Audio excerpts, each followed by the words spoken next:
Hello, everyone, and welcome to this week's edition of the Just Us Marks Wrestling Recap Show. I am the Athletic Geek, joined this week by EZ. Happy Mother's Day, everybody.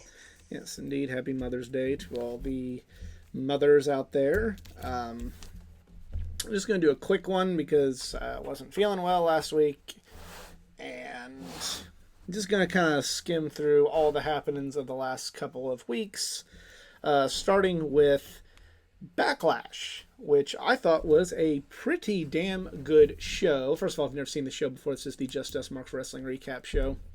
Met Easy at All In Starcast. We love wrestling, love talking about pro wrestling. We love sharing our love of pro wrestling with each and every one of you out there. However, just like each and every one of you out there, we are just fans. Our opinions don't have any other fan. We avoid insider terms. We're not insiders. We're not wrestlers. We are just a bunch of marks. And Backlash, yeah. I thought this was a really good show top to bottom. I'm not going to overrate and go greatest show ever. Maybe best crowd ever, but I was gonna say not the best Puerto show ever. Rico But Puerto Rico just found their competition, and it's Europe. I'm not just talking France. No, Europe. Yeah. The main event though is a match of the year candidate with Cody Rhodes versus AJ Styles. Crowd was hot for this. I mean, I don't watch soccer, but I can imagine that that's what the European soccer football crowds are like. It just without, without flair and banners, ultras, and fights happening in the parking lot, or just anywhere in general. But yeah, the main event was amazing. Crowd was hot for it. They kept singing the song "Phenomenal," which is apparently a song that they break out into in France. So, but they killed it. The wrestlers killed it. It was a great show and a great match. I was at work when this all happened, but I was honestly more intrigued that we have seen.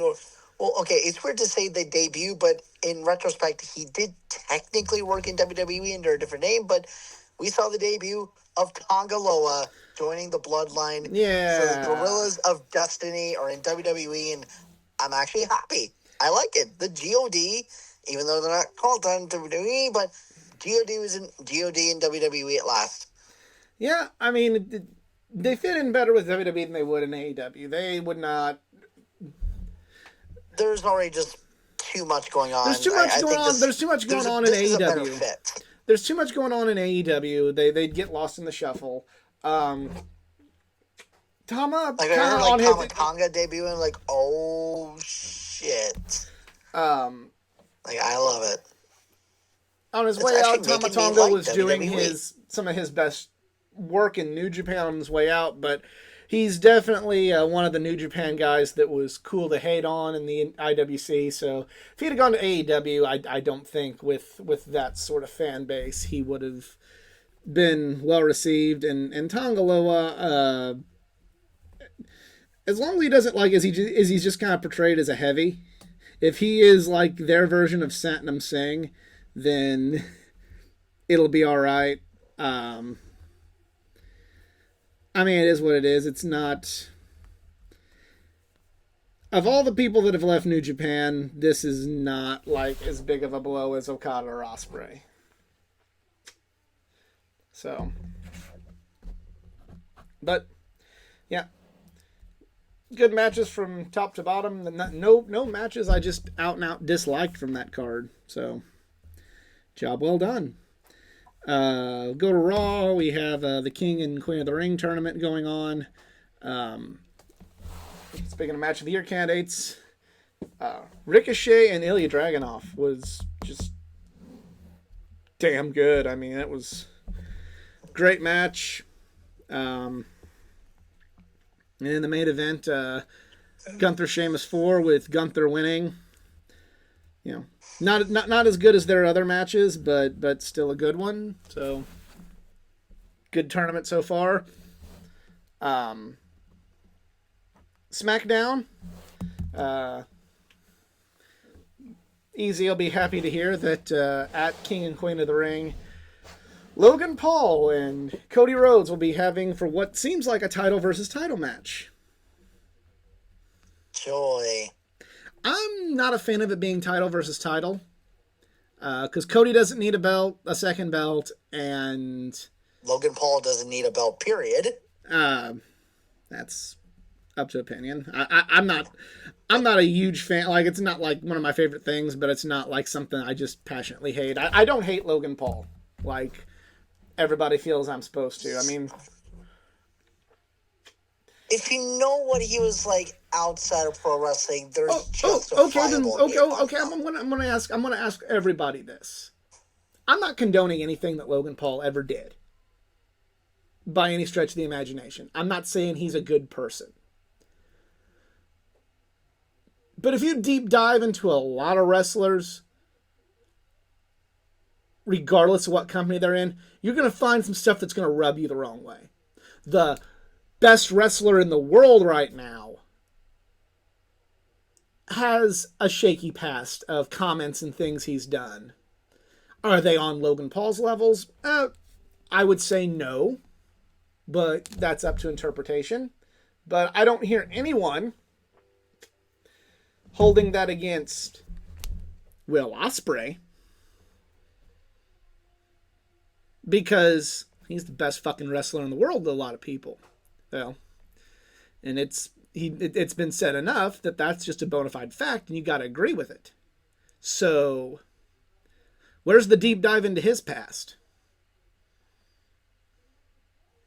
Again, this isn't me saying that you should hold it against Logan. You know, if they've come on the other side better, and you think, and from what it seems, and take it for what it's worth, both have apologized for their past. Why are we supposed to forgive one and not the other? I'm not saying you gotta like Logan Paul. I'm not saying you gotta drink Prime. I'm not saying you gotta listen to his podcast and be on board Logan Paul or like him as a wrestler. But what I am saying is, for all the fans out there that like to use this as like their ethical high ground, probably shouldn't have a Will Ospreay shirt on.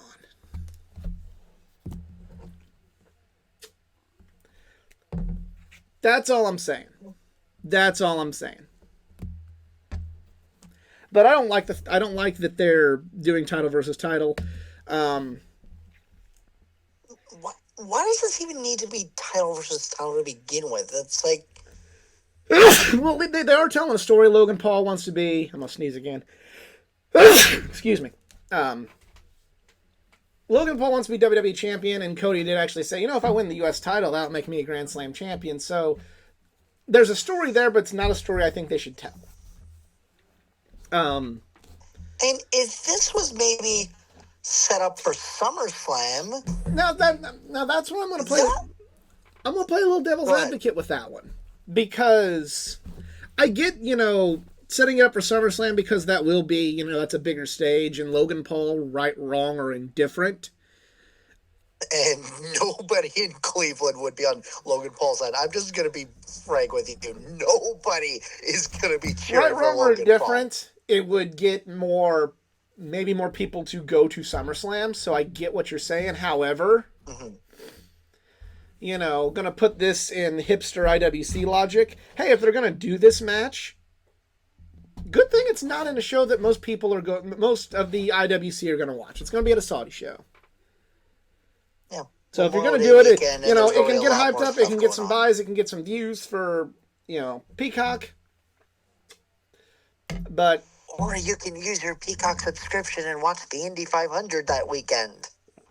Why not both? You like wrestling, you like racing, you can watch One's going to have a bigger crowd. It's not Saudi. Okay. Anyhow, continue. Sorry. I mean, I'm just too excited. I'm not in love with it. It's not something that I personally want to see, but I get it. I get why Logan Paul's there. Again, you don't have to like him. You don't, and if it's not your cup of tea, don't watch it. Simple as that. But it's you okay? Yeah, just allergies. You want to hold that against Logan Paul, that's your right, but there's plenty of people that are gods and messiahs to the internet wrestling community that if you knew a tenth of what they've done, you might want to get off your soapbox a little bit. Personally, not a big fan of Logan Paul, but dude shows up. Dude's a capable wrestler. Hey, is what it is. You won't catch me buying a Logan Paul t-shirt, but there's far bigger hills to die on for me than Logan Paul. But I don't want to see this. I don't like it. I'd like it better if it wasn't title versus title. Now we go to Dynamite. Pretty... Other than the main event with Adam Copeland and Brody King, it was pretty, in my opinion, pretty mid. AEW was mid and Adam Copeland this week. That's how I see AEW. It was a bunch of just like, okay. Same thing in WWE. Other than like the 2 tournament matches that I told you about, there was 2 good King of the Ring matches. There was 2 good Adam Copeland matches in AEW, and it was just kind of blah. Sorry. I don't see the hype that everybody was saying about Dynamite and Collision this week. I just didn't see it. Like it was okay. Like it wasn't bad. It was just kind of like I don't get the love this week. I feel like other than maybe like 2 storylines, okay, maybe actually 3, but I'm not really seeing much build up towards Double or Nothing. Like, okay, I mean, there is with that's it. There is with Anarchy in the Arena. Yeah, that's one of them. There's one, and AEW is telling that story very, very well. Especially with Collision with, Claudio leaving the ring before Bryan Danielson can talk about it. So, like that was well done. I wasn't as into the Blackpool Combat Club Top Flight match as I thought I would be. Like it was decent. I just wasn't as into it as I thought I would be, especially with the teams involved. Like it was good, but the main event of Collision was phenomenal with Copeland and Kyle O'Reilly. But just nothing's really grabbing me right now, other than the 4 matches that I mentioned this week on TV. This is just kind of a blasé week, in my opinion. So I don't really have a lot to say this week.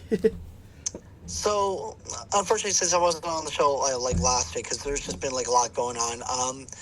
Seeing Kenny back on TV, I'm happy with that. And then the Elite putting him right back in the hospital, I'm like, okay then. Hopefully, good long-term storytelling for this one. But anyhow, I'll be right back. Yeah, but I got a problem with Mogul Embassy turning on Swerve Strickland. Did it shock me? Yes. And then I turn my logics on and wonder, wait, why? Huh? Could they have not just built this up? Because for a while, when it was booked correctly, Mogul Embassy was sometimes running the shit when it comes to AEW Dynamites. Like, they had, fantastic stronghold, like Gates of Agony, like Brian Cage, and then of course Swerve Strickland leading it all. And then just out of nowhere, when it looked like, honestly, I was all for, we could see the Patriarch versus the Mogul Embassy. That would probably be a hella amazing storyline. And then they turn on Swerve. I'm like, wait, what? Why? I'm okay with that because Gates of Agony and Brian Cage don't work well as good guys. And Swerve does, so... You could have built that, maybe? Or, especially Brian Cage, he said on Collision, he's like, he's like, guys... blah, blah, blah. It's like... I don't think so. Really? That's your reason you turn up? Because you forgot Swerve got selfish? I'm like, all of you guys are selfish. Not just one guy. Oh, and apparently, and we were talking about this before we went on air about which side is Prince Nana on. Apparently, he's going to be on Swerve's side as one of the members. Again, I can never remember the names on Gates of Agony, but one of the members was calling out Nana. That should tell you what you need to know about why they're not going to get used for a big long-term build with Swerve. Swerve and Nana carried that, and they're bigger than that. And if you guys like Gates of Agony and Brian Cage, more the power to you. But if anything, I would have actually. I don't care. I personally just not into him, and I'm glad that Swerve is. Now that he's world champion, he's on the good side of things. Mm-hmm. He doesn't need that. I would have saved the turn for Double or Nothing, actually. Just have the Patriarch running crazy, and then you have the Gates of Agony actually defending Swerve's honor, then the Swerve wins, and then everyone has a hoopla, and then suddenly, Mogul Embassy turns on. Is that worth doing on your biggest pay-per-view of the year? I mean, really? I mean, if you think it is, that's fine. But to me, it's just that's not worth doing on your biggest pay-per-view of the year. That's my opinion. They need to be ROH exclusive wrestlers. In my opinion. That's fair. Yeah, that's kind of. They need to be ROH exclusive wrestlers. But yeah, I'm just it's not been a bad week. It's just kind of not anything where I'm like, wow, ready to talk about that. It was all just kind of there. It was all just kind of there this week. There was the big high from Backlash France, and it's just kind of like, okay, it wasn't a tremendous drop off, but it was just it was a step down, and I really, I know I fail as a wrestling YouTuber, but I struggle to find things to talk about because, and I see the merit to all of it. I see the merit to Cody Logan Paul. I see the merit to, building up things with Trent on, and Tony Storm and all that stuff that they did, in AEW, but it's just kind of blah. It's just kind of just blah. It's a blah week. Yeah, the only thing that's really got me hyped from Dynamite was when Trent Beretta turned on Best Friends, and I was like, holy shit. Yeah. Oh, and then tragically, Chuck apparently is gonna be out for quite a while. Yeah, there's rumors that's legit. He really is retiring, and that was his last match. I hope that's not the case, because I love Chucky T. But I know. If it isn't, then he went out wrestling his best friend. And also, how dare he make you sue? I'm very mad at you. Yeah, that's not what a best friend does. Damn it. we stand Sue in this chat. Yeah, that's it. It's kind of a weak week. It's gonna get better. But I mean, frankly, the last weeks of racing, in motorsport, has been far more exciting. That's saying something. Yeah. It is what it is. I just want to thank you all for tuning in. If you enjoyed, please like, share, subscribe for more content. Follow me and tell me how I'm wrong and AEW was amazing this week, because I'm already hearing that a bunch. Or how WWE was amazing this week and Logan Paul's the greatest. You can tell me that on Twitter at athletic_geek9 or on my Facebook page, facebook.com/athleticgeek9. Easy. Social media, if you please. Yes, you can follow me at the Twitterverse at ERIKZARINS. Quick word in the motorsports world. Lando Norris, he is finally a Formula One Grand Prix winner, winning in the Miami parking lots Alex Palou winning Indy Grand Prix. Might be a front runner for Indy 500.